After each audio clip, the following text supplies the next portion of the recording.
Hello साथियों, कैसा है। सुयान एकेडमी में एक बार फिर से आप लोगों का हार्दिक स्वागत है। और आज का जो हमारा फर्स्ट गेट की वीडियो लेक्चर सीरीज है, इसमें जो टॉपिक रहने वाला है वो है सेमीकंडक्टर डिवाइसेस। ठीक है, सेमीकंडक्टर डिवाइसेस में सबसे पहले हम सेमीकंडक्टर जो है उनके सेमीकंडक्टर होता क्या है उसके बारे में देखेंगे। और सेमीकंडक्टर के बारे में जो हम पढ़ेंगे वो पढ़ेंगे बैंड थ्योरी के आधार पर। ठीक है, किसके ऊपर बेस्ड रहेगा? बैंड थ्योरी जो है उस पर बेस्ड रहेगा। ठीक है, हम अभी जो सेमीकंडक्टर के बारे में पढ़ेंगे वो मैक्सिमम पोर्शन अभी थ्योरेटिकल रहेगा, क्योंकि थ्योरेटिकल क्वेश्चन सेमीकंडक्टर से बहुत ज़्यादा पूछते हैं, डायोड वगैरह से। ठीक है, तो उसमें क्या डिप्लेशन लेयर में क्या चेंजेस आएगा, वो बहुत सारी चीज़ें हैं जो हम पढ़ने वाले हैं यहाँ पे।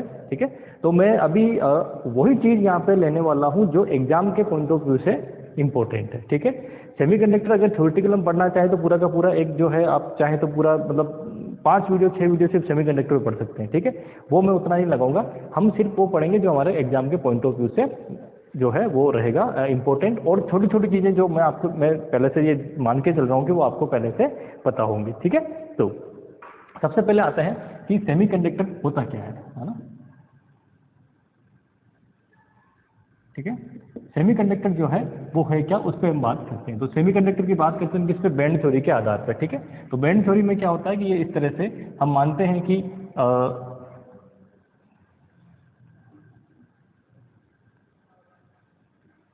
ठीक है, ये इस तरह से क्या है, एक होता है वैलेंस बैंड और एक होता है कंडक्शन बैंड। ये क्या है? कंडक्शन बैंड, और ये है हमारे पास वैलेंस बैंड। इसकी जो ये एनर्जी होती है ना, इसे बोलते हैं ई वी, और ये होती है इसकी एनर्जी यहाँ पे, वो कितनी है? ई सी एनर्जी। ठीक है, इसके बीच में जो ये बैंड गैप होता है इसे बोलते हैं हम delta E G, that is क्या होता है, जिसे हम बैंड गैप बोलते हैं। ठीक है, एनर्जी बैंड गैप, और ये किसके बराबर होता है? ये होता है ई सी माइनस ई वी के बराबर होता है। ठीक है, तो ये जो एनर्जी बैंड गैप है ये किसके लिए है? ये मैं बोल रहा हूँ इंसुलेटर के लिए।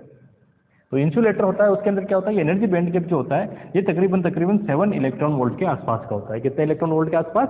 7 इलेक्ट्रॉन वोल्ट के आसपास का होता है। ठीक है, फिर आते हैं हम किसके ऊपर? ये है हमारा सेमीकंडक्टर। ठीक है, तो सेमीकंडक्टर में क्या है, ये हमारा जो मैं बाकी चीज़ आप नोटेशन आपको पता है, मैं बार बार नहीं लिख रहा। ठीक है, वैलेंस बैंड, ये वैलेंस बैंड है वो क्या कंप्लीटली फुलफिल्ड होता है किससे? इलेक्ट्रॉन से। ठीक है, वैलेंस बैंड है उसमें क्या सारे के सारे इलेक्ट्रॉन किसमें होते हैं? मैक्सिमम वैलेंस बैंड में होते हैं, और ये क्या कंप्लीटली फुलफिल्ड है। ठीक है, यहाँ जो डेल्टा ईजी होता है ये किसका प्रयास कर रहा हूँ मैं? ये होता है 1 2 3 इलेक्ट्रॉन वोल्ट। ठीक है, ये किसके इक्वल होता है? 1 2 3 इलेक्ट्रॉन वोल्ट। और ये क्या है? ये हमारा होता है सेमीकंडक्टर। ये क्या होता है हमारा?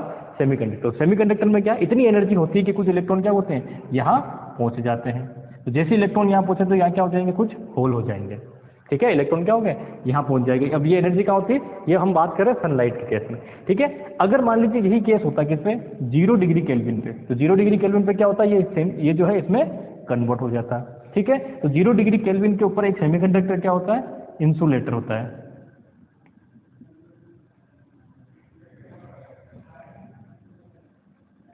क्या होता है? इंसुलेटर।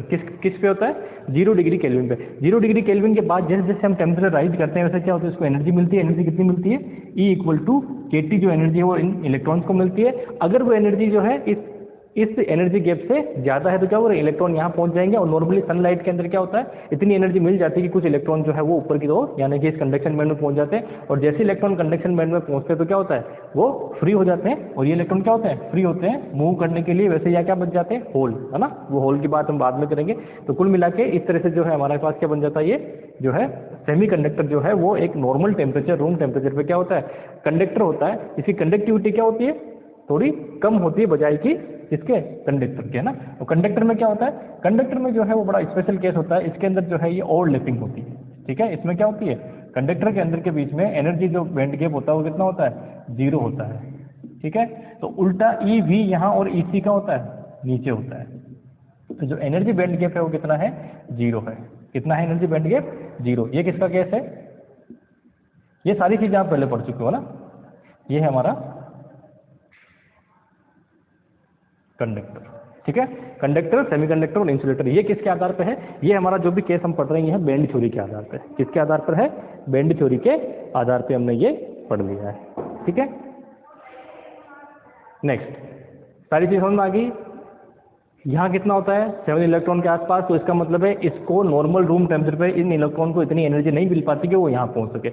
जब तक कंडक्शन बैंड में नहीं पहुँचेंगे तब तक कोई भी जो है जब तक कंडक्शन बैंड में इलेक्ट्रॉन नहीं पहुंचेगा तब तक यानी कि करंट फ्लो नहीं करेगी, क्योंकि इलेक्ट्रॉन क्या है, फ्री नहीं है, यहाँ क्या बाउंड इलेक्ट्रॉन है, बॉन्ड में बंधा हुआ है। ठीक है, ये वाला केस सेमीकंडक्टर पे कि यहाँ पे क्या हो, टेम्परेचर जो होना चाहिए कितना होना चाहिए, ग्रेटर देन 0 केल्विन। 0 केल्विन पे है तो कोई ये क्या करेगा, इंसुलेटर की तरह बिहेव करेगा, और 0 केल्विन से ऊपर है तो क्या करेगा, इसमें कुछ ना कुछ करंट फ्लो करेगी। ठीक है, ये बैंड गैप होता है वो क्या होता है 1 to 3 इलेक्ट्रॉन वोल्ट, और ये कितना होता है 0 इलेक्ट्रॉन वोल्ट, क्योंकि वहाँ पे क्या होता है ओवरलैपिंग होती है, किस केस में, कंडक्टर में। तो कंडक्टर में क्या है, लगभग ये सारे के सारे इलेक्ट्रॉन जो है ये किस में है, ये है कंडक्शन बैंड में सारे के सारे क्या है, फ्री इलेक्ट्रॉन है। तो इसलिए क्या होता है वहाँ फ्री इलेक्ट्रॉन बहुत ज़्यादा होते हैं कंडक्टर में, और यहाँ क्या होते हैं इलेक्ट्रॉन थोड़े कम होते हैं। इसलिए क्या होता है कि वहाँ पे जो सारी की सारी करंट फ्लो करती है किसकी वजह से करती है, इलेक्ट्रॉन की वजह से, और यहाँ क्या होती है, इसमें तो इलेक्ट्रॉन की वजह से, इसमें होल की वजह से, यानी कि दोनों की वजह से करंट फ्लो करती है। और होल का मतलब कुछ नहीं होता, होल का मतलब है केविटी, यानी कि जब इलेक्ट्रॉन कमी है तो इसका मतलब वो क्या हो गया, पॉजिटिव।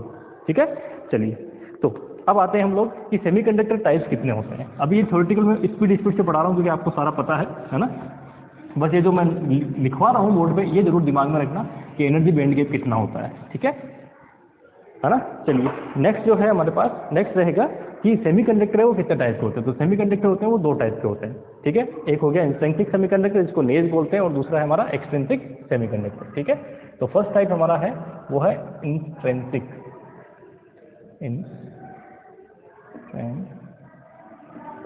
सेमीकंडक्टर, इंट्रिंसिक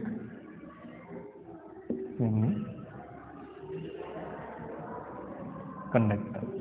ठीक है, इंट्रिंसिक सेमीकंडक्टर का मतलब क्या है, यानी कि ये सेमीकंडक्टर 0 डिग्री केल्विन पे, तो पहली बात तो क्या है इसमें कोई इंप्योरिटी नहीं होती है ना, जो इंप्योरिटी यानी बाहर से अगर हम कोई डोपिंग करते हैं वो डोपिंग नहीं करते हैं। ठीक है, तो जो है इंप्योरिटीज जो है वो कितनी होती है, 0, है ना, या कह सकता हूँ नो इंप्योरिटीज, इसमें कोई इंप्योरिटीज नहीं होती। सिंपल जो है ये किस तरह का होता है, इसमें सिर्फ और सिर्फ जो है ताप जनित यानी कि जो थर्मल जनरेटेड इलेक्ट्रॉन और होल्स होते हैं, है ना, उन्हीं की वजह से करंट फ्लो करती है।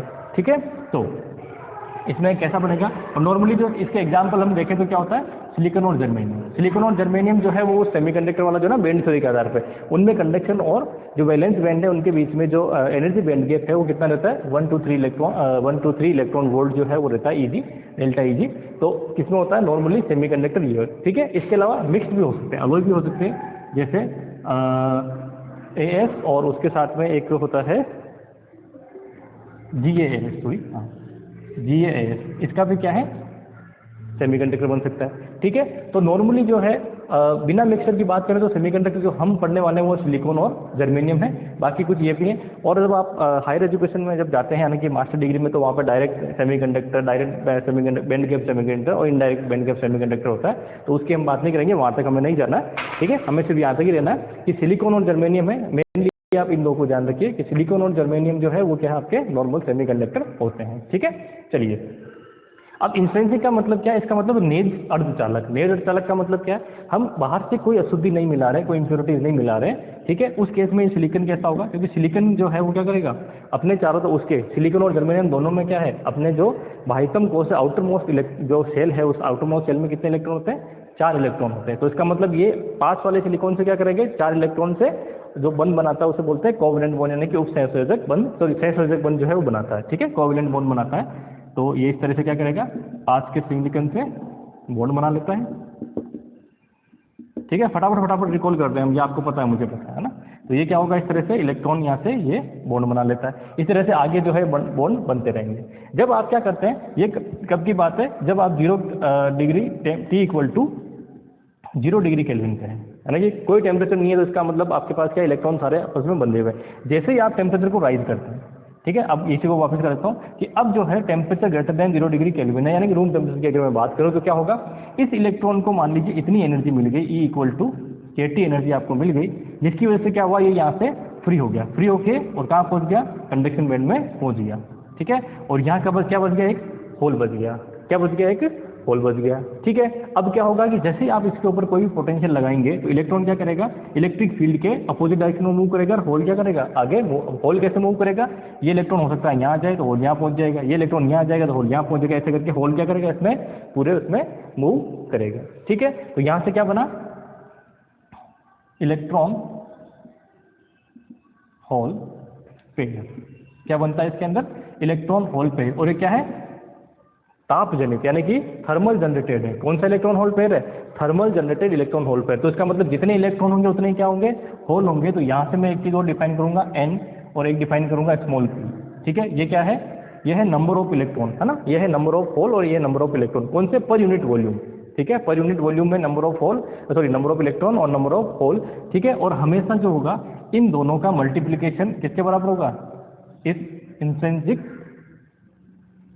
चार्ज डेंसिटी के इक्वल होगा। ठीक है, इन दोनों का जो होगा मल्टीप्लिकेशन वो क्या होगा? इंट्रिंसिक चार्ज डेंसिटी के इक्वल होगा, n और p का मल्टीप्लिकेशन। ठीक है, और ये क्या होगा? जितने होल हैं उतने क्या होंगे? इलेक्ट्रॉन। नॉर्मली इसके अंदर जो है इलेक्ट्रॉन और होल की जो ये है ये क्या होंगे? इक्वल होंगे। क्यों होंगे? क्योंकि सारे के सारे कौन से? टेम्परेचर जनरेटेड है। तो जितने टेम्परेचर जनरेटेड, एक जैसे इलेक्ट्रॉन बाहर निकलेगा तो यहाँ क्या कर देगा? एक होल कर देगा। ठीक है, तो नॉर्मली इस केस के अंदर जो है ये n इक्वल टू क्या रहेगा? p के इक्वल रहेगा। ठीक है,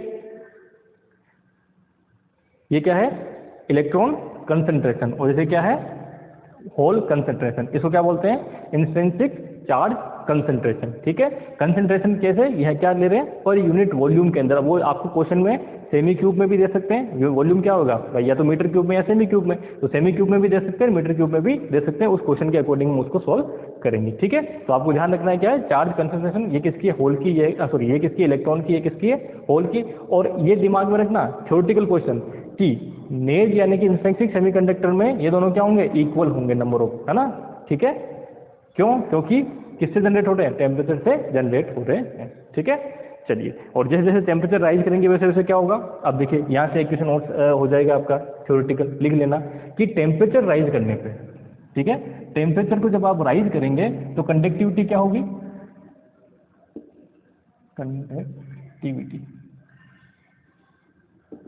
कंडक्टिविटी सेमीकंडक्टर क्या होगी? बढ़ेगी। ये भी राइज करेगी। थ्योरेटिकल क्वेश्चन लिख लेना। ठीक है, मैं थोड़े छोटे कंसेप्ट खूब सारे बता रहा हूँ। जब आप सेमीकंडक्टर की बात करते हैं तो टेम्परेचर को बढ़ाने पर कंडक्टिविटी क्या होगी? राइज होगी। क्यों होगी? क्योंकि जैसे जैसे टेम्परेचर बढ़ाओगे वैसे वैसे एनर्जी, थर्मल एनर्जी बढ़ेगी। जितनी थर्मल एनर्जी बढ़ेगी उतने ही इलेक्ट्रॉन और होल पेयर ज़्यादा होंगे। तो वो कंसंट्रेशन ज़्यादा होगी तो कंडक्टिविटी अपने आप ही, क्योंकि आपके पास क्या है? इलेक्ट्रॉन। कंडक्टिविटी का मतलब क्या? करंट फ्लो कराना। करंट कब फ्लो करेगा? जब आपके पास क्या होंगे? चार्ज होंगे। ठीक है, फ्री चार्ज होंगे। और फ्री चार्ज होंगे कब होंगे? जब आप इसकी टेम्परेचर बढ़ाते हो तो फ्री चार्ज भी क्या हो रहा है? बढ़ रहा। तो इसका मतलब कंडक्टिविटी भी क्या होगी? बढ़ेगी। ठीक है, तो ये कंसेप्ट और क्या हो गया? कंडक्टिविटी बढ़ेगी टेम्परेचर राइज करने पे। एन पी ये भी क्या होंगे? इंक्रीज होंगे। ठीक है, एन और पी भी क्या होंगे? इंक्रीज होंगे। ठीक है, ये एरो का चिन्ह मतलब क्या है? बढ़ना। समझ में आ गया? ठीक है, इसका उल्टा रेजिस्टिविटी क्या होगी? रजिस्टिविटी क्या होगी? डिक्रीज होगी। तो ये सारे के सारे क्या होंगे हमारे पास? थ्योरेटिकल क्वेश्चन बन गए। ठीक है, कोई समस्या यहाँ तक? चलिए,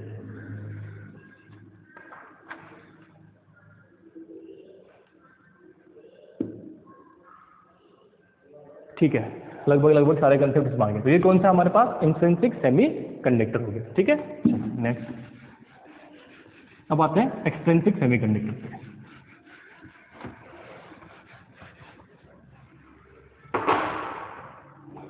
सेकेंड है एक्सट्रिंसिक सेमीकंडक्टर, यानी कि बाह्य सेमीकंडक्टर ना। तो बाह्य सेमीकंडक्टर का मतलब क्या है? अब इसके अंदर जो है आप क्या करोगे? इम्प्योरिटी मिला देते हो। मान लीजिए आपके पास सिलिकॉन और इसमें कितने हैं? सिलिकॉन के अंदर अब इलेक्ट्रॉन क्या है? आप तो एक तो टेम्परेचर से जो एनर्जी देके उससे जनरेट कर सकते हो। अब उससे हम इतने एनर्जी जो है या फिर इतने जो है हम इलेक्ट्रॉन और होल जनरेट नहीं कर पाते जितने कि हम बाहर से इम्प्योरिटी से कर सकते हैं। ठीक है, अब वो तो होंगे ही होंगे। जब आप टेम्परेचर राइज करोगे तो वो क्या होंगे? वो तो जनरेट होंगे ही होंगे। अब बाहर से एक्स्ट्रा और मिला देता हूँ मैं। इसकी कंडक्टिविटी बढ़ाने के लिए क्या करता हूँ? बाहर से एक्स्ट्रा इलेक्ट्रॉन मिला। अब एक्स्ट्रा इलेक्ट्रॉन तो कैसे मिलाएंगे? कि हम क्या करते हैं इसके अंदर कि दो चीज़ें हो सकती है। देखो, इलेक्ट्रॉन की वजह से भी करंट फ्लो करेगी और होल की वजह से भी करेगी। ठीक है, तो या तो होल बढ़ा दीजिए या क्या कर दीजिए? इलेक्ट्रॉन बढ़ा दीजिए। ठीक है, पहले हम क्या करते हैं कि अलग अगर इलेक्ट्रॉन बढ़ाते हैं, ठीक है, तो आगे ये क्या हो जाएगा? N type semiconductor. ठीक है, अगर हम क्या करते हैं? इलेक्ट्रॉन बढ़ा। और इलेक्ट्रॉन कैसे बढ़ा सकते हैं भाई? बॉन्ड बनाने के लिए कितने इलेक्ट्रॉन चाहिए? 4 इलेक्ट्रॉन चाहिए। ठीक है, अगर हम ऐसा कोई एटम डाल दें जिसके पास 5 इलेक्ट्रॉन हो, है ना, जिसके पास आउटर मोस्ट ऑर्बिट में कितने हो? 5 इलेक्ट्रॉन हो, तो 4 तो बॉन्ड बनाने में काम आ जाएगा, एक क्या होगा? फ्री इलेक्ट्रॉन रह जाएगा। तो इसका मतलब क्या है कि अगर आप इसमें 5th ग्रुप की है ना, वो कितना? 4th ग्रुप में चलता है। तो है ना, अगर आप इसमें 5th ग्रुप के कोई भी एटम मिला देते हैं, ठीक है। फिफ्थ ग्रुप के क्या करते हैं, एटम मिला देते हैं। और फिफ्थ ग्रुप में कौन से एटम होते हैं, फिफ्थ ग्रुप में होता है nitrogen, phosphorus, arsenic, N, P और एस। इनमें से कोई चीज़ मिला देते हैं तो क्या होगा, जैसे इनमें से कोई चीज़ मिलाएंगे तो जैसे मान लीजिए फॉस्फोरस आपने मिलाया, ठीक है, तो यहाँ सिलिकन है, यहाँ सिलिकन है, यहाँ सिलिकन है और यहाँ आपका सिलिकन है। इसने क्या किया, 4 इलेक्ट्रॉन ने तो आपस में सिलिकॉन से पास वाले से क्या बना लिया, बॉन्ड बना लिया, क्योंकि इसके किसके अंदर बाई आउटर मोस्ट ऑर्बिट में 5 है, तो एक इलेक्ट्रॉन क्या रहेगा, एक्स्ट्रा बच जाएगा। ठीक है, अब ये इलेक्ट्रॉन तो एक्स्ट्रा है, उसके साथ साथ आपने टेम्परेचर राइज किया तो इलेक्ट्रॉन होल भी बन गए।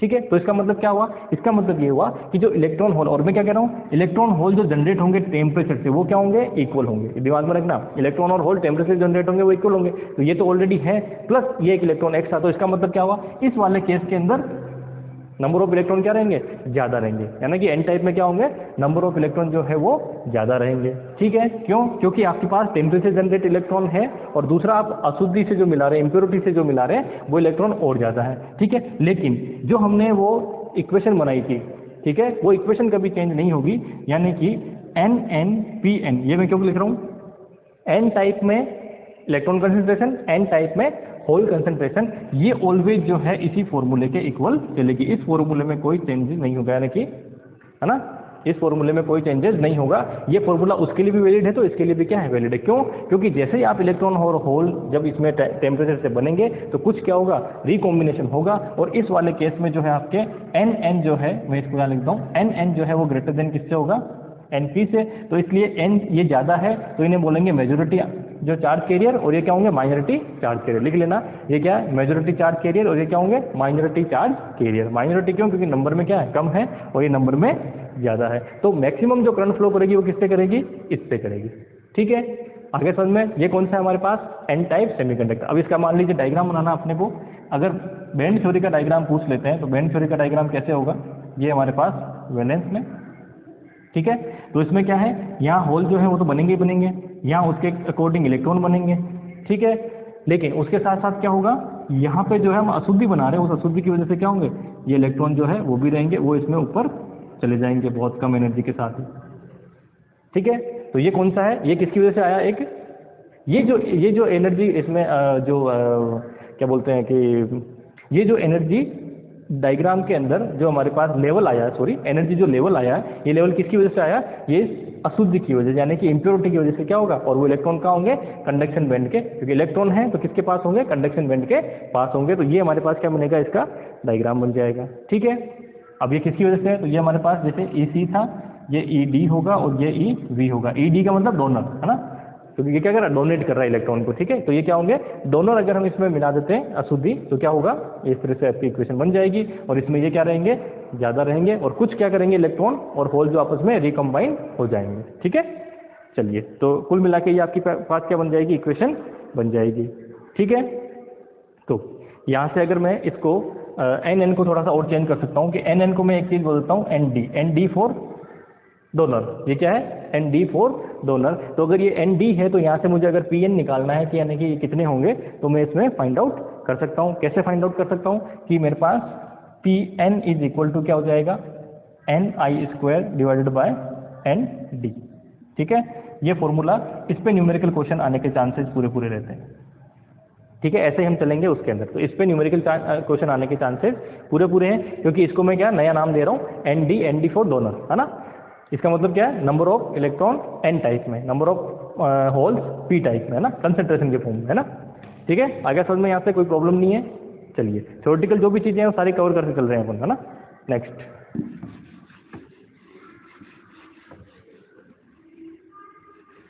अब आ जाते हैं पी टाइप में। ठीक है, पी टाइप का मतलब क्या है, अब समझिए, बी है हमारे पास पी टाइप, तो पी टाइप में क्या होगा, पी टाइप में अगर आप इसमें थर्ड ग्रुप केस, है ना, फोर्थ ग्रुप में तो वो है ही सारे सिलिकॉन और जर्मेनियम, अगर थर्ड ग्रुप की जो इम्प्योरिटीज़ है वो मिला देते हैं तो थर्ड ग्रुप की इम्प्योरिटीज़ क्या होंगी, एल्यूमिनियम, गैलियम और इंडियम। ठीक है, अगर ये मिला देते हैं तो उस केस में क्या होगा, उस केस के अंदर अब देखिए इसके पास क्या है, इन सबके पास जो आपका आउटर मोस्ट ऑर्बिट है उसमें कितने इलेक्ट्रॉन है, 3 इलेक्ट्रॉन है। ठीक है, तो मान लीजिए मैं एल्यूमिनियम मिला देता हूँ सिलिकॉन में, सिलिकॉन में हमने क्या मिला दिया, एल्यूमिनियम मिला दिया, तो क्या होगा, जो इसके 3 इलेक्ट्रॉन है वो तो क्या करेंगे, बॉन्ड बना लेंगे, ठीक है, आपस में। सिलिकॉन का 1 इलेक्ट्रॉन बच गया, लेकिन यहाँ क्या है, होल जो है वो क्रिएट हो जाएगा। क्यों हो जाएगा, क्योंकि एल्यूमिनियम के पास अगला इलेक्ट्रॉन है ही नहीं बॉन्ड बनाने के लिए, ठीक है, अगला इलेक्ट्रॉन जो है बॉन्ड बनाने के लिए है ही नहीं, तो ऑलरेडी क्या है इसके अंदर एक होल तो है। फिर आप इसका टेम्परेचर राइज करते हैं तो क्या होगा, होल और बढ़ेंगे, ठीक है, समझ पा रहे हो, होल क्या होंगे, और ज़्यादा बढ़ेंगे। जब और ज़्यादा होल बढ़ेंगे तो इसका मतलब इसके अंदर जो मैं ये डिफाइन करूंगा वो होगा NP और PP, ठीक है, इज इक्वल टू, ये इक्वेशन कभी चेंज नहीं होगी, ठीक है, ये इक्वेशन कभी चेंज नहीं होगी। तो ये इक्वेशन चेंज नहीं होगी, इसका मतलब, या P सब केस में लगाने का मतलब क्या है, P टाइप में हम लोग हैं, ठीक है। अब P टाइप में जो है ये क्या होंगे, एक्सेप्टर, क्योंकि इनके पास इलेक्ट्रॉन की क्या है, कमी है। तो जब इलेक्ट्रॉन की कमी है तो इसे मैं किससे लिखूंगा, Na से, ठीक है, इसको मैं किससे डिनोट कर रहा हूँ, Na से डिनोट कर रहा हूँ। तो यहाँ से अगर मुझे NP निकालना है तो वो कितना हो जाएगा, Ni²/Na, ठीक है। वहाँ क्या थे, डोनर, वो इलेक्ट्रॉन डोनेट कर रहे थे, ये इलेक्ट्रॉन ऑलरेडी एक्सेप्ट कर, क्योंकि इनके पास इलेक्ट्रॉन की क्या है, कमी है, ठीक है। सिमिलरली अगर आप बैंड थ्योरी का डायग्राम बनाएंगे तो कैसा बनेगा, ठीक है, ये वैलेंस बैंड है और ये कंडक्शन, तो कंडक्शन में कुछ इलेक्ट्रॉन जो होंगे वो किसकी वजह से होंगे, इस होल की वजह से होंगे, और एक जो है इसके पास में ये जो एक्सेप्टर E जो है ये एनर्जी लेवल हो जाएगा, और ये EC और ये हमारा EV है, ठीक है। तो ये जो होल है वो क्या करेंगे, इलेक्ट्रॉन यहाँ आ जाएंगे तो रिकॉम्बिनेशन होगा, और कुछ होल क्या चले जाएंगे नीचे, तो इसमें जो करंट फ्लो करेगी वो किसकी वजह से करेगी, होल की वजह से। तो इसका मतलब क्या है, ये जो PP है जिसमें मैं क्या कह रहा हूँ, Na कह रहा हूँ एक्सेप्टर, ये ग्रेटर देन किससे होता है, NP से, ठीक है। तो इसका मतलब ये क्या है मेरे पास, ये है वो माइनॉरिटी चार्ज कैरियर, और ये क्या है, मेजॉरिटी चार्ज कैरियर, किसके लिए, P टाइप के लिए, ठीक है। उसमें उल्टा हो गया अब हमारे पास, ठीक है। तो ये हमारे पास क्या बन जाएगी, इसकी इक्वेशन जो है वो बन जाएगी, ठीक है। कोई समस्या नहीं होनी चाहिए इस इक्वेशन के अंदर, ठीक है। चलिए, तो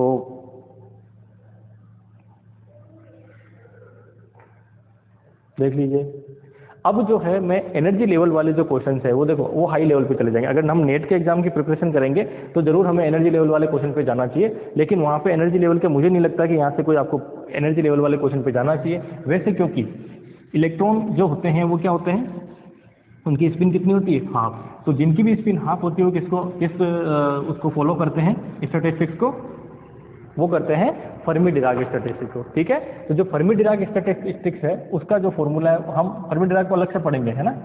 फर्मी डिराक को जब हम थर्मोडायनेमिक्स और स्टैटिक्स पढ़ेंगे तो उसके अंदर अलग से पढ़ेंगे।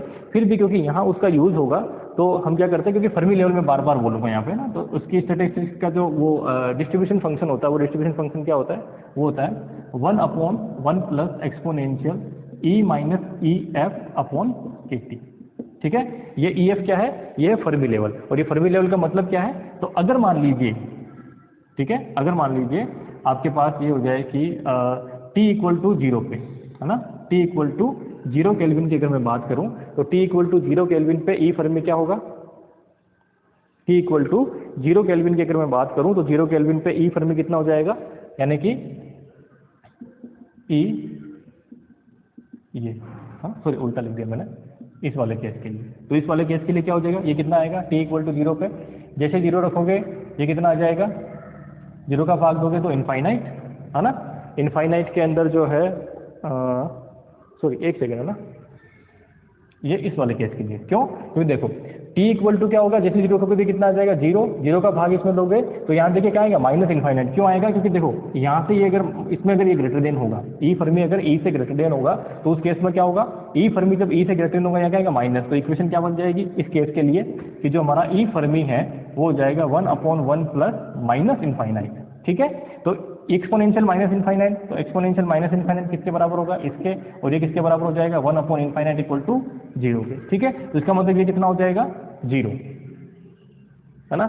ये कितना हो जाएगा आपका, अच्छा कुछ गड़बड़ हुई है क्या, एक सेकंड देखते हैं इसमें कि, हाँ नहीं सही है, कोई गड़बड़ नहीं है, ठीक है। तो ये कितना हो गया, 0। तो इस केस का मतलब क्या है कि इस केस के अंदर ये वैल्यू कितनी होगी, E फर्मी, ठीक है। तो इसका मतलब फर्मी लेवल कहाँ होगा, कि अगर आप 0 डिग्री केल्विन की बात करते हैं, ठीक है, तो अगर मैं इसका इक्वेशन बनाता हूँ इस फर्मी में और एनर्जी के अंदर, ठीक है, तो एनर्जी के अंदर और इसमें अगर बनाते हैं तो इसका मतलब ये इस तरह से आएगा, पहला कि ये हमारा लेवल कौन सा होगा, E फर्मी, जहाँ पे प्रोबेबिलिटी कितनी होगी, 1, ये फंक्शन का मान कितना होना चाहिए, 1 होना चाहिए, ठीक है। और अगर मान लीजिए ग्रेटर देन 0 की बात करें, ठीक है, अगले केस की बात करेंगे, T equal to not equal to zero है। मान लीजिए टी, ये तो आ गया समझ में, मिटा दो इसको थोड़ा सा कैलकुलेशन को। ठीक है, अब हम बात करते हैं कौन से केस की, दूसरे केस की। दूसरे केस में क्या है, जब T is not equal to zero है ना, T is not equal to zero है, उस केस की अगर बात करें तो उस केस के अंदर क्या हो जाएगा कि उस केस के अंदर जो है फर्मी लेवल मुझे निकालना है, तो एफ ई जो होगा वो क्या होगा 1/2। ठीक है, एफ ई कहाँ पे होगा 1/2 पे होगा। ठीक है, करके देख लेना, आप आराम से सोल्व कर सकते हैं इसको, कोई प्रॉब्लम नहीं। T is not equal to zero तो मुझे क्या निकालना, E equal to E Fermi रखना। जैसे E equal to E Fermi रखोगे भाई मुझे क्या निकालना है, फर्मी लेवल निकालना है, तो मैं क्या करूंगा, E equal to E Fermi रखूंगा कि मान लीजिए मुझे ये ई फाइंड आउट करना है, उसके लिए प्रोबेबिलिटी कितनी हो। ठीक है, तो इक्वल टू ई फर्मी रखोगे तो कितना आ जाएगा 0, तो 0 होते ही क्या मिल जाएगा आपको, इसकी वैल्यू 1, तो 1/2 आपको ये मिल जाएगा। ठीक है, तो इसका मतलब क्या हुआ कि जो पहले ऐसे बन रहा था अब कहाँ बनेगा, f इक्वल टू 1/2 पे। ठीक है, ये कहाँ होगा ई फर्मी। तो कैसे आएगी आपकी वैल्यू, तो इस तरह से ये अगर आप इसको देखते हैं तो ये कुछ इस तरह से आपकी लेवल बनेगा। ठीक है, ये क्या है हमारे पास ई फर्मी, ये कौन सा है, T is greater than 0 kelvin के लिए। ठीक है, अब जो ये बॉक्स बन रहा था बॉक्स नहीं बन के कैसा बनेगा कि कुछ इलेक्ट्रॉन्स क्या होंगे जो यहाँ से थे ऊपर चले गए, यही तो क्या है पूरे का पूरा भरा हुआ बॉन्ड है। इसमें क्या होगा, ये नीचे वाला भरा हुआ और ऊपर वाला खाली, यानी कंडक्शन बैंड में कुछ इलेक्ट्रॉन शिफ्ट हो गए, कुछ इस तरह से हम इसको समझ सकते हैं। ठीक है, लेकिन कुल मिला के एरिया जो रहेगा उसका क्या रहेगा, एरिया जो है पूरे ग्राफ का वो इक्वल ही रहने वाला है। ठीक है, आगे समझ में कोई प्रॉब्लम यहाँ तक, तो दो चीज यहाँ से कंसेप्ट आ गया। पहला कंसेप्ट क्या है कि t इक्वल टू 0 पे फर्मी लेवल जो फर्मी फंक्शन उसकी वैल्यू कितनी आएगी 1 आएगी। ठीक है, और t नॉट इक्वल टू 0 के लिए फर्मी लेवल के लिए जो एफ ई यानी कि फर्मी डिराक फंक्शन है उसकी वैल्यू कितनी आनी चाहिए, हाफ आनी चाहिए। दो थ्योरेटिकल क्वेश्चन आपको यहाँ से और ये यहाँ से बनते हैं। ठीक है, कोई समस्या नहीं है यहाँ तक। चलिए, तो अब एक ये कंसंट्रेशन वाला जो है, चलिए एक और फॉर्मूला है, मैं उस पर डेरिवेशन पे नहीं जाऊंगा। ठीक है, उस फॉर्मूले को आप लिख लीजिए, क्योंकि क्या पता क्वेश्चन पूछ ले में, हालांकि मैंने देखा नहीं है पूछा हुआ, ना इसमें पूछे, नेट लेवल का क्वेश्चन है वैसे वो, कि अगर मान लीजिए आप इंट्रिंसिक सेमीकंडक्टर में है और आपके पास ये गिवन है, तो n जो है वो कितना होगा, तो n होगा वो हो जाएगा -E-EC/kT। ठीक है, नंबर ऑफ, ये क्या है हमारे पास, ये जो है हमारे पास वो इफेक्टिव डेंसिटी जो है वो गिवन होगी। ये क्या है आपकी इफेक्टिव डेंसिटी, किस कौन से बैंड के लिए, कंडक्शन, क्योंकि इलेक्ट्रॉन में जाओगे तो किसके लिए देखोगे, कंडक्शन बैंड की इफेक्टिव डेंसिटी जो है वो गिवन। इसी तरह से अगर आप मान लीजिए P फाइंड आउट करना चाहते हैं, ठीक है, तो P फाइंड आउट करोगे तो इफेक्टिव डेंसिटी किसकी आएगी, वैलेंस बैंड की। क्यों, क्योंकि वैलेंस बैंड के अंदर क्या है आपके होल हैं। ठीक है, तो उसके लिए अगर आप देखते हो तो ये मिलेगा आपको E माइनस, कुछ गड़बड़ कर दी क्या, EC minus E Fermi, sorry है ना, E फर्मी। ठीक है, EC माइनस E फर्मी है वो वहाँ पे, और यहाँ पे क्या हो जाएगा, ये हो जाएगा E Fermi minus EV upon KT। ठीक है, अब फर्मी लेवल की अगर बात करें तो क्या है, ये इस तरह से है, ये EC है, ये बीच में E फर्मी है और ये EV। ठीक है, तो ये आपके पास क्या बनेगी, इक्वेशन बनेंगी दो। ये इक्वेशन कई बार डायरेक्टली पूछ सकते हैं, तो आप इससे को थोड़ा सा ध्यान में रखें। ठीक है, कोई समस्या नहीं है यहाँ तक। चलिए, और यही इक्वेशन अगर मान लीजिए आप थोड़ी बहुत चेंज करना चाहें, ठीक है, इस फॉर्मूले में चेंज करना चाहें, कि मान लीजिए इस इक्वेशन को आप चेंज करना चाहते हैं एनडी वगैरह वाले फॉर्मूले में ना, तो एनडी और एनएमए वाले फॉर्मूले में भी चेंज कर सकते हैं। अगर आप ये किसके लिए, नेज के लिए है, अगर आप एक्सटेंसिव सेमीकंडक्टर में जाते हैं तो यहाँ क्या हो जाएगा, आपके फर्मी लेवल क्या होगा, शिफ्ट होगा उस केस में। ठीक है, फर्मी लेवल जब आप किस में जाएंगे, जो अब ये भी थ्योरेटिकल क्वेश्चन बन गया। ठीक है, चलिए, ये तो इंस्टेंसिक के लिए क्या होता है, सेंटर में है ना, इंस्टेंसिक लिख देना, जो इंस्टेंसिक यानी कि जो नेज सेमीकंडक्टर है उसके लिए फर्मी लेवल क्या होता है, बीच में होता है, किसके, EC और EV के। ठीक है, और अगर एक्सटेंसिक की बात करें तो एन टाइप में क्या होगा, ऊपर शिफ्ट होगा, फर्मी लेवल कहाँ शिफ्ट होगा, ऊपर शिफ्ट होगा, और पी टाइप में फर्मी लेवल कहाँ शिफ्ट होगा, नीचे शिफ्ट होगा। ठीक है, लिख लेना इस केस में, एन टाइप में फर्मी लेवल ऊपर शिफ्ट होगा और पी टाइप में क्या होगा, नीचे शिफ्ट होगा। ये आपको क्वेश्चन थ्योरेटिकल दिया है, क्योंकि आजकल मैंने देखा है सेमीकंडक्टर से थ्योरेटिकल क्वेश्चंस बहुत ज़्यादा दिए जा रहे हैं। ठीक है, और वही एनर्जी लेवल के ऊपर। ठीक है, तो आप दिमाग में रखें, यहाँ से क्या क्वेश्चन आ सकता है कि एन टाइप के अंदर फर्मी लेवल ऊपर की ओर शिफ्ट होगा EC की तरफ, और पी टाइप में किधर होगा, नीचे की ओर शिफ्ट हो जाएगा। ठीक है, तो यहाँ तक जो है अभी देखते हैं, देन उसके बाद में जो है कुछ क्वेश्चंस करेंगे, और क्वेश्चंस के बाद में जो है हम लोग इसमें मैक्सिमम क्वांटिटी, ड्रिफ्ट वेलोसिटी वगैरह ये सब चीज़ें हम फाइंड आउट करेंगे। ठीक है, चलिए।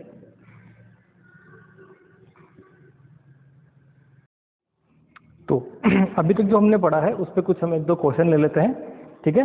तो फॉर एग्जांपल की एक क्वेश्चन है हमारे पास कि pure silicon at 300 kelvin has equal electron and hole concentration, ठीक है। Equal electron and hole concentration किसके लिए दिए है? सिलिकॉन के लिए। टेम्परेचर कौन सा है हमारे पास? 300 केल्विन के ऊपर, ठीक है। और क्या कहा है कि N और P दोनों क्या है? इक्वल है कंसंट्रेशन, और वो कितनी है? वो है 1.5 इंटू 10 टू पावर 16, ठीक है, मीटर माइनस क्यूब, है ना। तो पर मीटर क्यूब में कितना है? ये हमारे पास होल और इलेक्ट्रॉन की कंसंट्रेशन गिवन है। It is doped by indium, यानी कि आयन। आयन किस में जाता है? 5th ग्रुप में, ठीक है। आयन किस में आता है? 5th ग्रुप में ना। तो it's doped by ion to the extend one part in 10 to power 7, यानी कि आयन है वो डॉप्ड कर रहे हैं, कितना कर रहे हैं? 1 part of 10 to power 7 atom, 1 part of 10 to power 7 atom, ठीक है। चलिए, देन उसके बाद में सिलिकॉन एटम्स है ना। If density of the silicon is, density दे रखी है, सिलिकॉन की डेंसिटी कितनी है? Ni, ठीक है। वो कितनी होगी? वो है 4.5 into 10 to power 29 metre cube, ठीक है, 29 मीटर क्यूब। ये हमारे पास गिवन है, ठीक है। Then find the electron and hole concentration in the silicon, ठीक है। चलिए, तो सबसे पहले आप यहाँ से ये देखिए कि आपको जो है Ni गिवन है, ठीक है। Ni क्या है? नंबर ऑफ सिलिकॉन एटम, ठीक है। क्या है ये? नंबर ऑफ सिलिकॉन एटम, ठीक है। अच्छा, Ni नहीं है, सॉरी, ये Ni नहीं, नंबर ऑफ सिलिकॉन एटम है ना, नंबर ऑफ सिलिकॉन, ठीक है। सिलिकॉन कितने हैं कि पर मीटर क्यूब में सिलिकॉन इतने हैं, ठीक है। इस लाइन का मतलब समझना इंपॉर्टेंट है सबसे पहले। और कितने इंडियम डाल रहे हैं हम लोग? कितने इंडियम डाल रहे हैं? 1 पार्ट ऑफ, यानी कि अगर सिलिकॉन के 10 टू पावर 7 एटम है तो उसमें इंडियम का कितना है? 1 एटम है, ठीक है। ये दिमाग में रखना, ठीक है। ये किसका है? सिलिकॉन एटम के लिए ये गिवन है क्वेश्चन को समझना बड़ा जरूरी है। ये क्या है? सबसे पहले उन्होंने कहा है कि हमारे पास एक सिलिकॉन की सबस्ट्रेट यानी सब्सटेंस है, 300 केल्विन पे उस पर होल और इलेक्ट्रॉन क्या है? इक्वल है। जब होल और इलेक्ट्रॉन इक्वल है वो कितने हैं? वो है 1.5 इंटू 10 टू पावर 16। तो इसका मतलब Ni कितना होगा? Ni का मतलब जब नेज, यानी कि जब इसमें कोई डोपिंग नहीं की, अभी ये दूसरा पार्ट है, कोई डोपिंग नहीं की तो Ni कितना हुआ? तो कोई डोपिंग नहीं की तो Ni कितना हो गया? वो होगा N बराबर P, क्योंकि गिवन है हमें। नॉर्मली क्या होता है? नॉर्मली आपके पास ये गिवन है Ni square equal to NP। अब ये दोनों इक्वल है तो इसका मतलब क्या हुआ? ये अगर इसका रूट लोगे आप तो कुल मिला के क्या हो जाएगा? Ni square equal to N square. तो Ni square equal to Ni equal to कितना आ गया? N, और ये किसके बराबर है? P के। तो ये इक्वेशन बन गई। तो इसका मतलब आपके पास Ni जो है इसके, है ना, डायरेक्ट लिखा हूँ मैं यहाँ पे। तो Ni जो आपके पास है वो कितना है? Ni जो है वो है 1.5 into 10 to power 16 metre cube. ये कब है? Ni का मतलब क्या है? जब आपने कोई डोपिंग नहीं किया उस समय कंसंट्रेशन जो है वो इतनी है, ठीक है। नेक्स्ट, अब आप इसमें क्या करते हैं? कंसंट्रेशन करते हैं। कितनी कंसंट्रेशन करते हैं? इंडियम पे कितने एटम मिलाओगे? तो इंडियम पे कितने एटम मिलाओगे? यानी कि सिलिकॉन के इतने एटम के अंदर, यानी कि अगर 10 टू पावर 7 एटम लेते हो तो 1 एटम मिलाते हो, तो इतने एटम लोगों को कितने मिलाओगे? यहाँ से देख लीजिए कि 10 टू पावर 7 के अंदर हम इंडियम कितना मिलाते हैं? 1 मिलाते हैं, ठीक है। तो 4.5 इंटू 10 टू पावर, इसके अंदर कितने मिलाएंगे? इंडियम के कितने एटम हो जाएंगे? कितने एटम होंगे बताओ सिंपली, या इसका उल्टा कर लेते हैं, है ना। इसका उल्टा लिखिए कि एक इंडियम जो है वो कितने में मिलाते हो? 10 टू पावर 7 में मिलाते हो, ठीक है। तो इसके अकॉर्डिंग क्या हो जाएगा? अच्छा, उल्टा लिख दिया फिर से, ऐसे ही करिए कि 10 टू पावर 7 के अंदर इंडियम पे कितने मिलाते हो? 1 एटम मिलाते हो, ठीक है। तो 1 में कितना मिलाओगे इंडियम के? 1 एटम अगर मान लीजिए आपका पास सिलिकॉन का है, ये किसका है? सिलिकॉन का। सिलिकॉन के 1 एटम में कितना मिलाओगे? 10 टू पावर 7 मिलाओगे।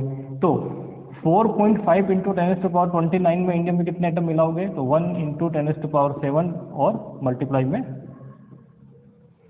ठीक है। तो कितने हो गए अपने पास इंडियम के एटम? अब कितने एटम हो गए इंडियम के? तो इसको मल्टीप्लाई करके देखिए तो 4.5 इंटू 10 टू पावर कितना हो गया? 7 ऊपर जाएगा तो 22, ठीक है, एटम। ये इंपॉर्टेंट चीज है, समझ पा रहे हो? ये मैंने इससे जो अपन छोटी क्लासों में सोल्व किया उससे किया है। नॉर्मली आप क्या कर सकते हो, अगर यहाँ से देखें तो हम क्या करें, 10⁻, अगर सिलिकॉन के एटम लेते हैं 7 तो उसमें एक इंडियम का एटम मिलाते हैं, तो इतने में कितना मिलाएंगे, इससे इसको डिवाइड कर देंगे, आंसर निकल जाएगा। ठीक है, तो हमारे पास आंसर कितना आएगा, इतना। तो यहाँ से देखो ये केस यहाँ से हो गया। अब ये कौन से टाइप का है बताओ मुझे। अगर आप इंडियम का एटम मिलाते हो तो कौन से टाइप का सेमीकंडक्टर बनेगा, पी टाइप का बनेगा कि एन टाइप का बनेगा, बताओ। पी टाइप का बनेगा। इंडियम किस में आता है, एक सेकंड, इंडियम आता है शायद आपके थर्ड ग्रुप में आता है इंडियम, है ना, तो पी टाइप का बनेगा ये। सॉरी, एन टाइप का नहीं बोला, मैं पहले स्टार्टिंग में गलत बोल गया। इंडियम किस में आता है, कंफर्म ही कर लेते हैं। हाँ, इंडियम आता है पी टाइप में ना। तो इसका मतलब क्या है, इंडियम के पास एक थर्ड ग्रुप की है ना, इंडियम किस में आता है, थर्ड ग्रुप में। तो थर्ड ग्रुप में इसका मतलब क्या हुआ, इसका मतलब ये हुआ कि अब जो अपने पास सेमीकंडक्टर बनने वाला कौन सा बनेगा, पी टाइप सेमीकंडक्टर बनेगा। ये कौन सा बनेगा, पी टाइप सेमीकंडक्टर बनेगा। क्यों, क्योंकि जो इंडियम है वो किसमें है, थर्ड ग्रुप का है। ठीक है, किसका है, थर्ड ग्रुप का है। ठीक है, अब पी टाइप बनेगा तो कितने उसके अंदर होंगे, चार्ज के रेट कितने होंगे। तो मैंने आपको क्या बोला, जितने एक्सेप्टर होंगे, क्योंकि देखो होता क्या है कि वो जो आपके पास ताप से जो बनने वाले हैं उनकी संख्या क्या होती है, बहुत कम होती है। टेम्परेचर जनरेटेड होती है, क्या होती है, संख्या बहुत कम होती है। तो लगभग जितने एक्सेप्टर होंगे, क्योंकि ये इसमें क्या होगा, इसमें जो आपके पास पी टाइप में पीपी होगा वो किसके बराबर होगा, एक्सेप्टर के बराबर। ठीक है, मैंने बताया था जब पीपी एक्सेप्टर के बराबर होगा तो क्या हो जाएगा, एक्सेप्टर इज इक्वल टू कितने होंगे, जितनी आप अशुद्धि मिलाओगे, अशुद्धि कितनी मिला रहे हो, इतनी मिला रहे हैं, तो कितना हो गया 4.5 × 10⁻12 मीटर क्यूब में।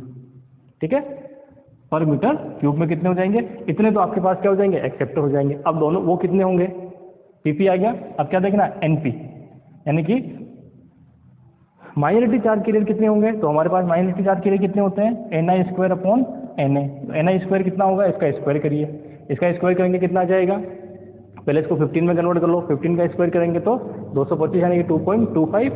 ठीक है, ये कितना हो गया 2.25 इंटू और 32 डिवाइडेड बाय 4.5 इंटू 22। ठीक है, यही इक्वेशन बनेगी यहाँ से। तो इसको अगर सोल्व करते हैं तो करीब करीब ये 32 में तो 10 ही आ गया, तो कुल मिला के ये बनेगा 2.25/4.5 इंटू 10⁻, ये हो जाएगा 10। ठीक है, 10⁻ कितना हो गया 10। और जब इसको डिवाइड करते हैं तो करीब करीब हाफ है इसका ना, हाँ हाफ है, तो 1/2 को उससे डिवाइड करके देखेंगे तो ये हो जाएगा करीब करीब आंसर आएगा आपके पास 5 × 10⁹। ठीक है, कितना जाएगा 5 × 10⁹ मीटर क्यूब में। ठीक है, पर मीटर में ना, पर मीटर क्यूब में। ठीक है, तो कितने हो गए, ये हमारे एनपी हो गया। ठीक है, तो इस तरह की जब इक्वेशन आपको गिवन हो तो सब कुछ डिपेंड करेगा इस वाले पार्ट पे। इस पार्ट को आप थोड़ा सा दिमाग में अच्छे से रखें कि कितने जो आप डोपिंग कर रहे हैं उस डोपिंग की कंसंट्रेशन हमें क्या दे रखी है। ठीक है, उसके अकॉर्डिंग क्वेश्चन आगे सोल्व करेंगे। ठीक है, चलिए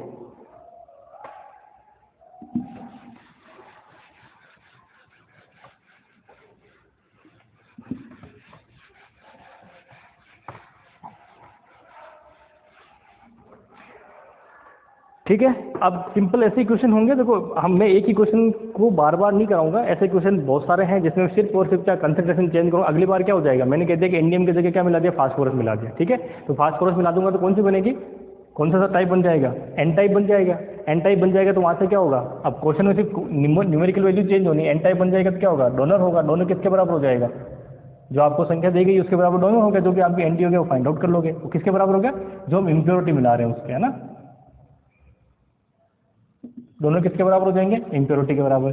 फिर आपको क्या निकालना है, अब उसके अंदर पी एन यानी कि होल की नंबर निकालना है। होल कितना हो जाएगा, ni² जो भी आपका nd, उससे फाइंड आउट कर लोगे। ठीक है, तो बार बार मैं क्वेश्चन जो है एक ही तरह के क्वेश्चन नहीं करवाऊंगा, ये आपको क्वेश्चन घर पे करने हैं, और अगर कोई समझ में नहीं आए तो मुझे आप पूछ सकते हो। ठीक है, बाकी कंसेप्ट जो है मैं आपको समझा चुका हूँ किस तरह से इसको सॉल्व करना होता है। ठीक है, क्वेश्चन अगर लिखना चाहो तो लिख लीजिए। चले, a pure silicon is doped with phosphorus and aluminium, है ना। एक बार तो फॉस्फोरस से डॉप करते हैं, दूसरी बार किससे करते हैं, एल्यूमिनियम से डॉप करते हैं। ठीक है, विद डोपिंग डेंसिटी ऑफ, एक बार किससे किया, फॉस्फोरस से डॉप, तब कितना किया 1.5 × 10⁻21 मीटर क्यूब। एक बार एल्यूमिनियम से किया तब कितना किया 2 पॉइंट, है ना, 2.5 × 10⁻21 मीटर पर मीटर क्यूब। ठीक है, ये दो डेंसिटी देती है रेस्पेक्टिवली 300 केल्विन। Ni आपको क्वेश्चन में गिवन है, Ni इज 1.5 इंटू 10⁻16 पर मीटर क्यूब। ठीक है, ये गिवन है। Find electron and hole concentration in doped silicon. अब डोप्ड सिलिकॉन में होल और ये कंसंट्रेशन फाइंड आउट करनी है। ठीक है, तो आप मुझे बताइए सबसे पहले तो इस वाले क्वेश्चन के अंदर क्या है, इस वाले क्वेश्चन में फॉस्फोरस क्या है, डोनर है। ठीक है, और ये क्या है, एक्सेप्टर है। एल्यूमिनियम क्या है, ये थर्ड ग्रुप की है और ये कौन से, फिफ्थ ग्रुप की है। तो दोनों क्या है, एक एक्सेप्टर है और एक डोनर है। तो टोटल मिला के ये क्या बनेगा, टोटल मिला के क्या बनेगा ये क्वेश्चन, एक ये भी कंसेप्चुअल क्वेश्चन है कि अगर आप दोनों ही डोपिंग कर देते तो क्या होगा। जब आप दोनों ही डोपिंग कर देंगे तो कुल मिला के आप देखिए कि लास्ट के अंदर क्या बन रहा है, ये पी टाइप बन रहा है कि एन टाइप बन रहा है। ठीक है, कौन ज्यादा है, एन जो है वो ग्रेटर देन है किससे, एन डी से। क्या है, एन ग्रेटर देन किससे, एन डी से। तो कुल मिला के आपके पास जो कंसंट्रेशन बनेगी वो किसकी बनेगी, एक्सेप्टर ज्यादा होंगे। क्या होंगे, एक्सेप्टर जो है वो आपके पास ज्यादा होंगे। यानी कि एक्सेप्टर जब ज्यादा होंगे इसका मतलब कौन सा टाइप बनेगा, ये बनेगा पी टाइप। ठीक है, तो पी टाइप में पीपी क्या होगा, पीपी होगा Na माइनस एन डी, क्योंकि किसके बराबर होगा, ये होगा इम्प्योरिटीज के बराबर। इम्प्योरिटीज क्या होगी, एक्सेप्टर माइनस डोनर, ये इम्प्योरिटी होगी। तो कुल मिला के आप इसको सोल्व करेंगे तो 2.5 माइनस 1.5 इंटू 10⁻21 पर मीटर क्यूब। तो यह आ जाएगा 0.1 है ना, 1 इंटू 10⁻21 मीटर क्यूब। इतने क्या होंगे, पीपी होंगे। अब आपको क्या निकालना है, एनपी निकालना। तो क्या करोगे, इसका स्क्वायर करोगे, Ni स्क्वायर। ठीक है, कर लेना आप, Ni square divided bye PP. ठीक है, इसका स्क्वायर करके इसके अंदर इसका भाग दे दोगे तो अल्टीमेटली आपको क्या मिलेगा, उसका स्क्वायर करने पे क्या मिलेगा, 2.25 इंटू 10⁻32 डिवाइडेड बाय ये कितना है, 1 इंटू 10⁻21। तो 2.25 इंटू 10⁻, ये जाएगा तो 11 पर मीटर क्यूब। ठीक है, ये आंसर हो गया।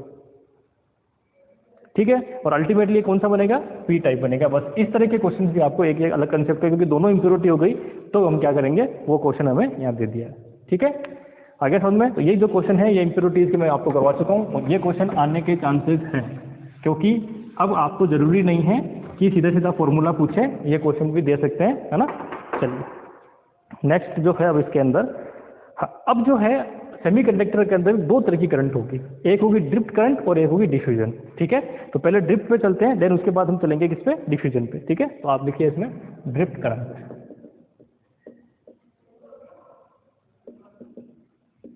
अफवाह, है ना, ड्रिफ्ट का मतलब क्या है, अफवाह धारा।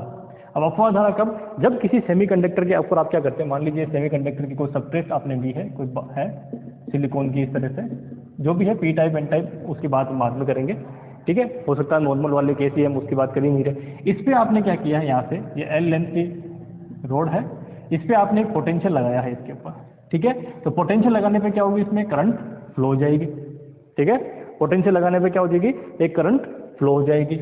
इसका जो क्रॉस सेक्शनल एरिया है, इसको बराबर बना देते हैं, इसका जो क्रॉस सेक्शनल एरिया है, ये क्रॉस सेक्शनल एरिया कितना है, मान लीजिए कैपिटल ए है। ठीक है, क्रॉस सेक्शनल एरिया कितना है, कैपिटल ए है, और पोटेंशियल कितना है हमारे पास, वी पोटेंशियल हमने इस पे अप्लाई किया है। उस वी पोटेंशियल की वजह से क्या होगा, जो चार्ज कैरियर है, इलेक्ट्रॉन जो होंगे वो इसके अपोजिट डायरेक्शन में करंट के, और जो अपना होल होंगे वो करंट के डायरेक्शन में क्या करेंगे, मूव करेंगे। तो उनके मूव वो करने की वजह से जो करंट फ्लो होती है उसे हम करंट बोलते हैं, उसे बोलते हैं ड्रिफ्ट करंट। एक और आगे पढ़ेंगे, वो पढ़ेंगे डिफ्यूजन। डिफ्यूजन का मतलब क्या है, अगर मान लीजिए चार्ज कंसंट्रेशन जो है वो अलग अलग जगह पे अलग अलग है, तो क्या होगा, हायर चार्ज कंसंट्रेशन जहाँ होगी वहां से वो लोअर की ओर चार्ज क्या करेगा, मूव करता है, उसे हम बोलते हैं डिफ्यूजन। ठीक है, डिफ्यूजन वाला पार्ट बाद में देखेंगे, पहले हम आते हैं ड्रिफ्ट करंट के अंदर। ठीक है, तो जब ड्रिफ्ट करंट की बात करते हैं तो यहाँ से जो इनका वेग होगा वीडी, ये हमने पढ़ाई था जब हमने स्टार्टिंग किया था। तो जो ड्रिफ्ट वेलोसिटी होती है वो किसके इक्वल होती है, किसके प्रोपोर्शनल होती है, इलेक्ट्रिक फील्ड के प्रोपोर्शनल होती है। जैसे ही आप इसको यहाँ से इक्वल में कन्वर्ट करते हैं तो यहाँ क्या आ जाता है, म्यू, और म्यू क्या है, मोबिलिटी। ठीक है, म्यू क्या है, इसकी मोबिलिटी है। ठीक है, मैं जिस किसी बात कर रहा हूँ, मान लीजिए इलेक्ट्रॉन की बात कर रहे हैं, हम सिर्फ किसी बात ले रहे हैं जो हमने पहले पढ़ा हुआ, इलेक्ट्रॉन की बात ले रहे हैं, है ना। तो इलेक्ट्रॉन की ले रहे हैं तो क्या हो जाएगा, ये इसकी ड्रिफ्ट वेलोसिटी हो जाएगी। ठीक है, अब यहाँ से अगर मुझे मान लीजिए करंट फाइंड आउट करनी है तो करंट कितनी हो जाएगी, अब उसके अकॉर्डिंग देखते हैं करंट कितनी होगी।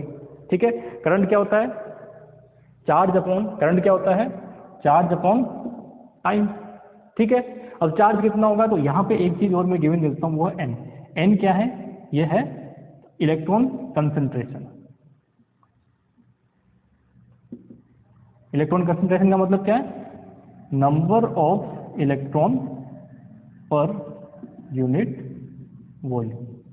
ठीक है, क्या है? नंबर ऑफ इलेक्ट्रॉन पर यूनिट वॉल्यूम, इस कंसेप्शन को यही बोलते हैं। तो इसके अकॉर्डिंग पहले तो आप देखिए कि इस बार के अंदर कितनी इलेक्ट्रॉन होंगे, इस बार में कितने इलेक्ट्रॉन होंगे बताओ भाई, मुझे टोटल चार्ज चाहिए ना, टोटल चार्ज क्या करूंगा, ए से मल्टीप्लाई, तो नंबर ऑफ इलेक्ट्रॉन कितने होंगे। तो आप देखो कि अगर यूनिट वॉल्यूम है तो कितने इलेक्ट्रॉन होंगे, यूनिट वॉल्यूम में n इलेक्ट्रॉन होंगे। ठीक है, कि अगर वॉल्यूम यूनिट है तो इलेक्ट्रॉन कितने होंगे, n होंगे। ठीक है, तो v वॉल्यूम में कितने हो जाएंगे, अब v वॉल्यूम मतलब क्या है, वॉल्यूम कितना है इसका, l लेंथ इनटू ये। ठीक है, इसमें कितने हो जाएंगे, तो NaL हो जाएंगे। ठीक है, तो इतने तो क्या होंगे इलेक्ट्रॉन। अब चार्ज कितना होगा, ये तो क्या है टोटल नंबर ऑफ इलेक्ट्रॉन, ये क्या है टोटल नंबर ऑफ इलेक्ट्रॉन। मुझे क्या चाहिए, टोटल चार्ज। तो चार्ज क्या होगा, Q इक्वल टू वो होगा E इंटू ये NaL। ठीक है, तो इसको मैं इस तरह से लिख सकता हूँ। तो यहाँ पे क्या हो जाएगा NeAL, तो ये तो क्या मिला मेरे पास चार्ज। टाइम, तो टाइम देखिए, अब मुझे क्या टाइम गिवन है क्या, नहीं मुझे क्या गिवन है, Vd गिवन है ना। तो वेलोसिटी गिवन है, तो वेलोसिटी से टाइम कैसे निकालूं, टाइम जो होगा मेरा वो क्या, वेलोसिटी इक्वल टू क्या हो जाती है, Vd इक्वल टू हो जाएगा लेंथ, लेंथ कितनी है इसकी L। ठीक है, इसको मान लीजिए यहाँ से तक जाने में टाइम कितना लगा T, तो कुल मिला के क्या हो गया T is equal to L upon Vd, L upon Vd वो रख दीजिए, तो क्या जाएगा L अपॉन Vd, L से L कैंसिल आउट, तो I is equal to L Vd, sorry L तो हट गया ना, कैंसिल आउट हो गया Vd। ठीक है, यहाँ पे कोई समस्या, कोई समस्या नहीं है। ठीक है, नेक्स्ट चलिए, अब मुझे निकालनी मान लीजिए current density. Current density J equal to क्या होता है, current density J is equal to होता है, वो होता है हमारे पास करंट अपॉन एरिया। क्या होता है, करंट अपॉन एरिया। तो जैसे ही करंट अपॉन एरिया करेंगे तो कितना आ जाएगा Vd। अब मुझे क्या गिवन होता है, ये गिवन है, तो इस इक्वेशन को अगर मैं यूज करता हूँ तो J इक्वल टू क्या होता है Ne, Vd की जगह क्या रख देता हूँ म्यू E। तो कुल मिला के ओनली इलेक्ट्रॉन की वजह से जो करंट डेंसिटी होती है वो कितनी होती है, ये होती है। ठीक है, ओनली इलेक्ट्रॉन की वजह से करंट डेंसिटी कितनी, इतनी। अगर मान लीजिए यही होल होंगे तो होल की वजह से करंट डेंसिटी कितनी हो जाएगी।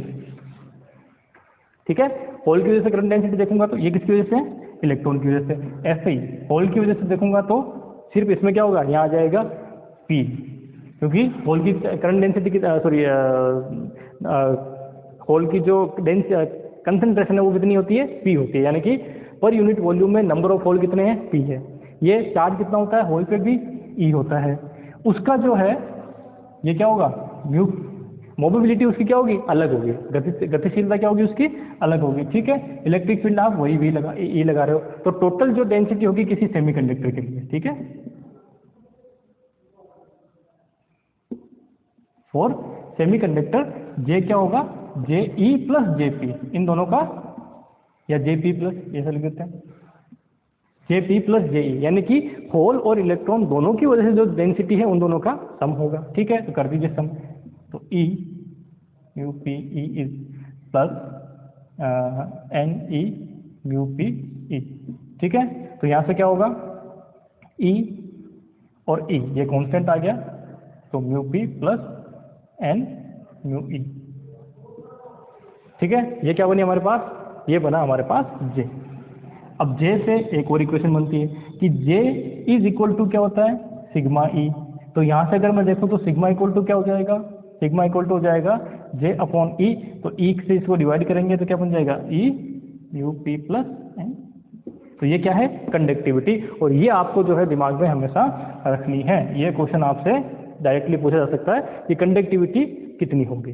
ठीक है, कंडक्टिविटी कितनी होगी, तो ये क्वेश्चन आपसे यहाँ से पूछा जा सकता है। अब कंडक्टिविटी और रजिस्टिविटी में क्या रिलेशन होता है, ये क्या है हमारे पास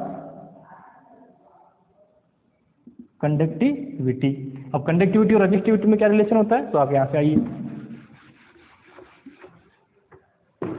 चलिए वहाँ से कंडक्टिविटी तो resistivity.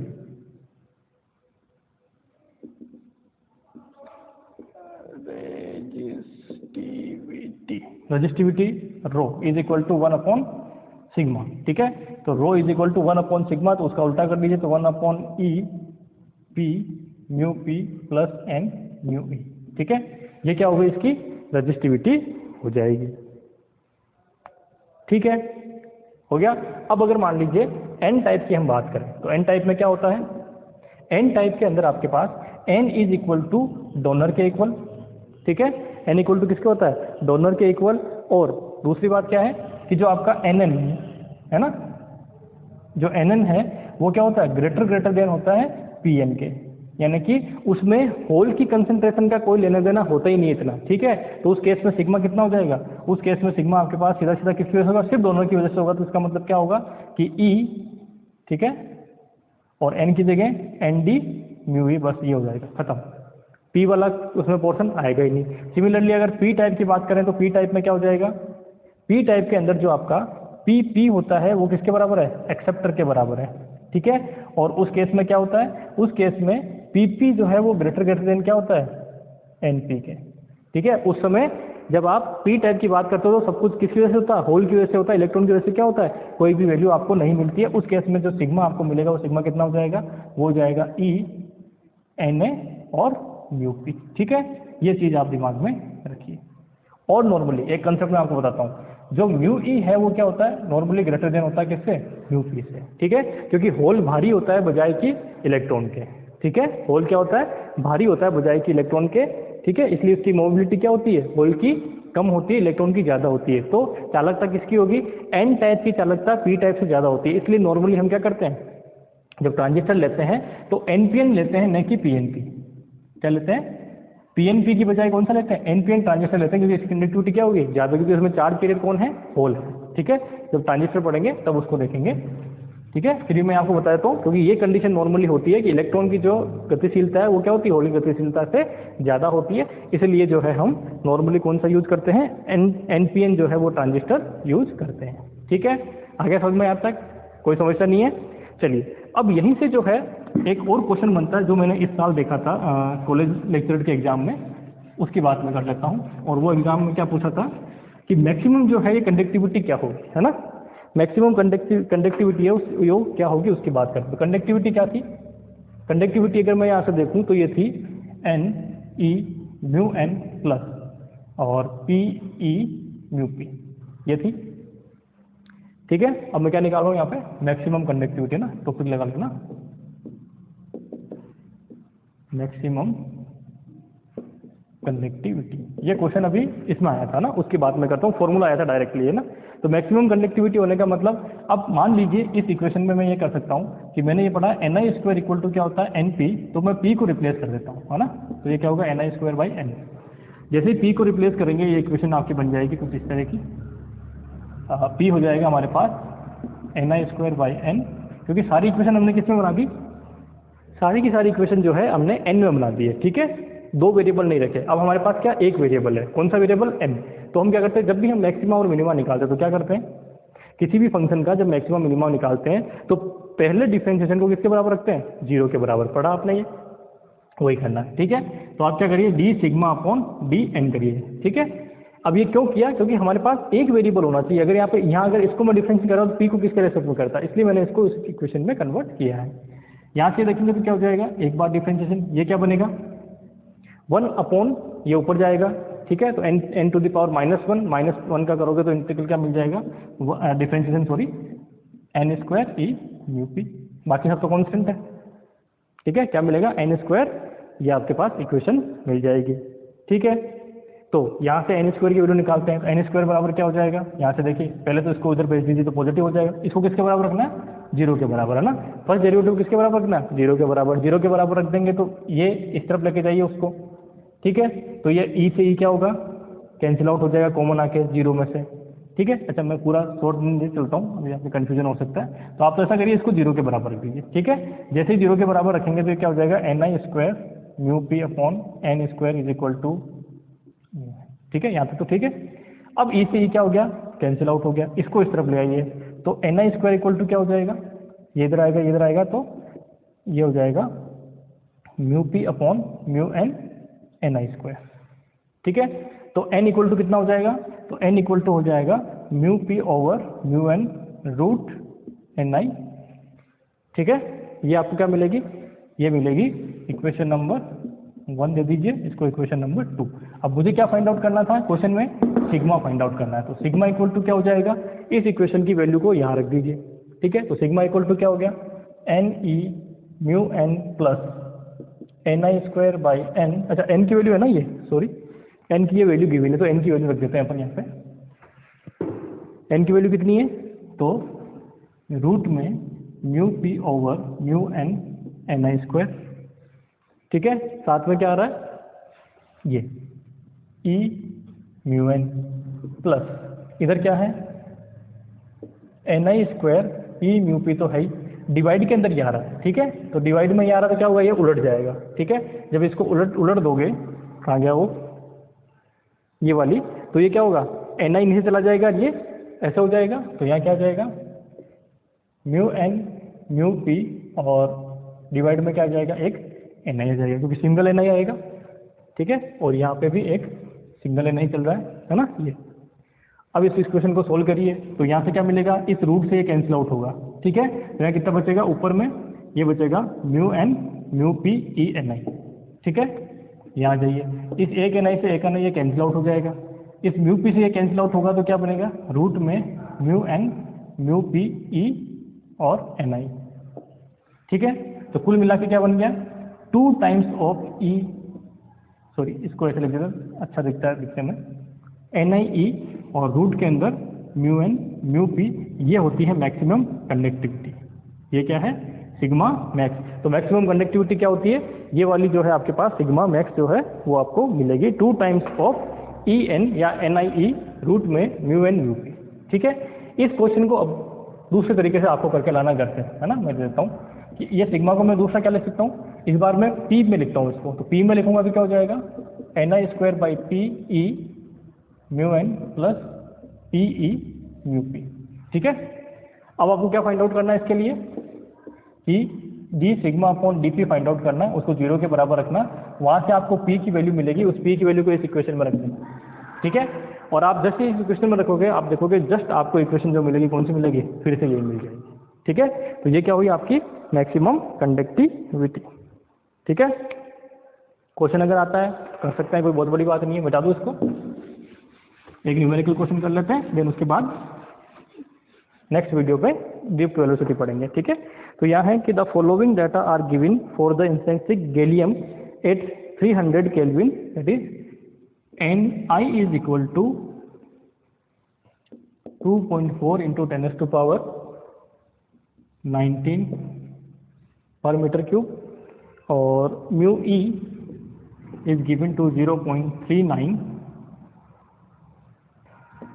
Metre square volt second, और mu p is equal to 0.9 metre square volt second, हाँ 19 सॉरी 0.9 19, ठीक है। ये इससे ज़्यादा ही आ रही है, म्यू पी क्या आ रहा है, कम आ रहा है, जो कि नॉर्मली होता है। अब हमें पूछा कि resistive find the resistivity, resistivity क्या होगा, अभी जस्ट हमने फॉर्मूला फाइंड आउट किया था 1 अपॉन यहाँ क्या था ई, ठीक है। और अंदर क्या था म्यू पी प्लस म्यू, है ना, अंदर क्या था म्यू पी प्लस म्यू, है ना। तो चार्ज कितना था एन आई mu P plus mu E, रख दीजिए सारी वैल्यू।